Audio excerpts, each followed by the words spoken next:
It was supposed to be just another quiet patrol across the Kenyan savannah. The sun was beginning to dip lower in the sky, painting the endless grasslands in shades of gold and orange.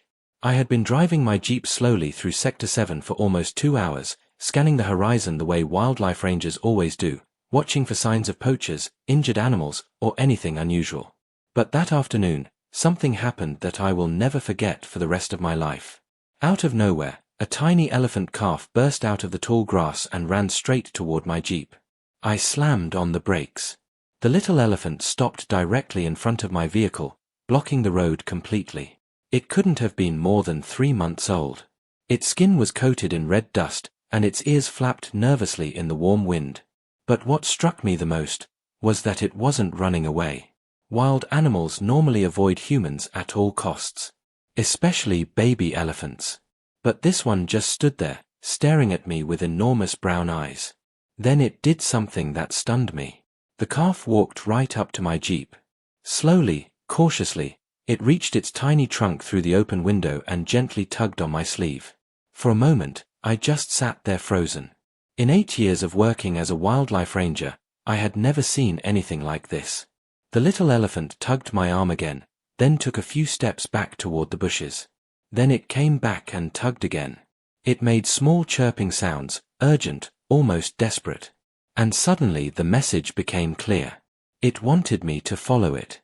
Now, everything in my training told me this was a terrible idea. Baby elephants don't approach humans. They don't ask for help. And they definitely don't try to lead people somewhere. Which meant only one thing. Something was very, very wrong. I grabbed my radio. "Base, this is Marcus," I said. "I've got a strange situation. A baby elephant is trying to lead me into the bush in Sector 7. Behavior is completely abnormal." The dispatcher paused. "Marcus, that sounds dangerous. The mother could be nearby and aggressive." I looked at the little calf again. It was practically dancing with urgency, looking back at the thick bushes again and again. "I know," I replied. "But something's wrong. This baby needs help." I stepped out of the Jeep, slinging my rifle over my shoulder just in case. The moment my boots touched the ground, the baby elephant turned and began trotting into the dense bush. Every few meters it would stop, turn around, and check if I was still following. Then it would continue forward. Branches scratched against my arms as we pushed deeper into the savannah. My heart was pounding. If the calf's mother suddenly charged out of the bushes, I'd have maybe 2 seconds to react. And a fully grown elephant can weigh 6 tons. But the calf kept leading me forward. After about 10 minutes, I heard a sound that made my blood run cold. A deep, agonizing rumble. Anyone who has worked with elephants knows that sound. It's the sound of pain. The baby elephant suddenly started running. I sprinted after it. We burst into a small clearing in the middle of the bush. And what I saw stopped me in my tracks. A massive female elephant lay on her side in the dirt.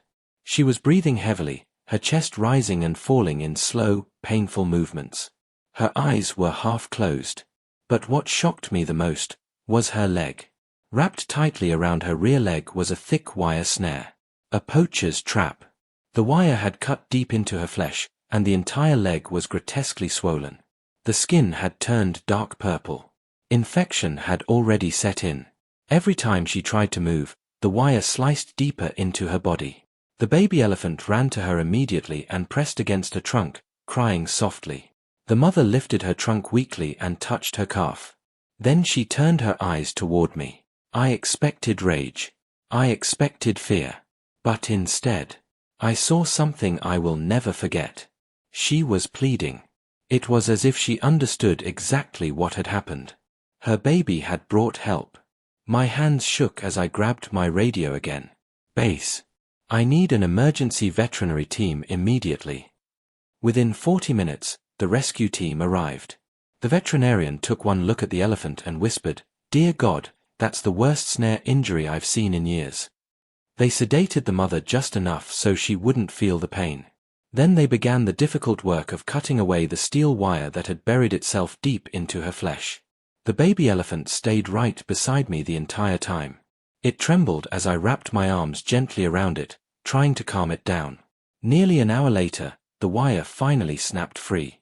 Blood and infection poured from the wound as the vet flushed it with antiseptic and injected powerful antibiotics. When it was finally over, the veterinarian stepped back, exhausted. "That calf saved its mother's life," she said quietly. "If you hadn't followed it, she would have died by tomorrow." That night, I stayed with them in the clearing. The baby elephant refused to leave my side. It curled up next to me, pressing its small body against my leg as I kept watch over its mother. Around midnight, the elephant's fever spiked dangerously high. For a moment, I thought we were going to lose her. But by sunrise, something incredible happened. The fever broke. The mother elephant slowly opened her eyes. She looked directly at me. For a long moment, we simply stared at each other. Then she let out a low, gentle rumble. And I could swear, it sounded like thank you. That rescue changed everything. Today, both the mother and her calf live safely in a protected elephant sanctuary.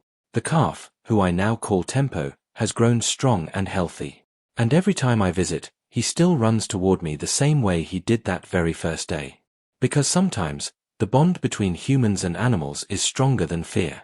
Sometimes, all it takes is one brave baby elephant. And one human willing to listen.